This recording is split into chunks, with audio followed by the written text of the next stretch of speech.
உலகம் ராஜராஜ சோழன் என்ற பெயரை அறியும் முன்னே கோவில்கள், காவிரி நதிக்கரைகள், வீரர்கள் நிறைந்த பூமி இருந்தது.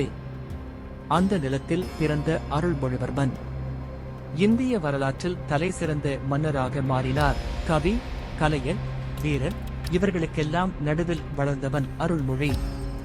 சிறுவயதிலிருந்தே முனிவரின் அமைதியும் வீரனின் தீயும் அவனுக்குள் இருந்தது. அரண்மனை அரசவையில் தந்தை பராந்தகன் ஆட்சி நடத்தும் விதத்தை அவர் அமைதியாக கவனித்தான். ஒவ்வொரு ஆலோசனையும், ஒவ்வொரு முடிவும் இளவரசனின் மனதில் ஆழமான பாடமாக பதிந்தது. சோழ நாட்டில் கலகம் கிளம்பியது.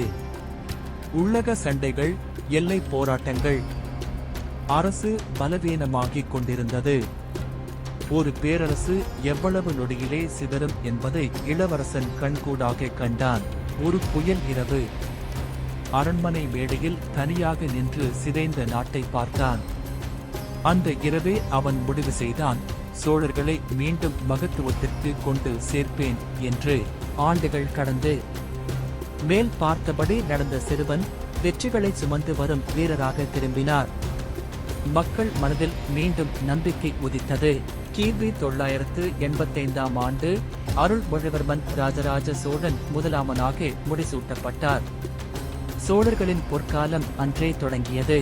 ராஜராஜ சோழனின் முதல் முடிவு அரசு நியாயத்திலும் நேர்மையிலும் நிற்க வேண்டும் என்ற உறுதி.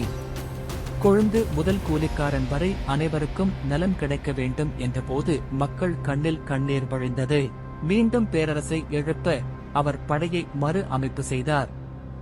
யானைப்படை, குதிரைப்படை அனைத்தும் வலுவடைந்தன.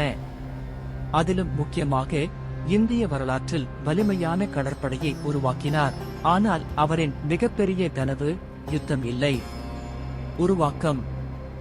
1000 ஆண்டுகள் நிற்கும் கோயில், கோடி தலைமுறைகள் அவரின் பெயரைச் சொல்ல வைக்கும் பிரமாண்டம்.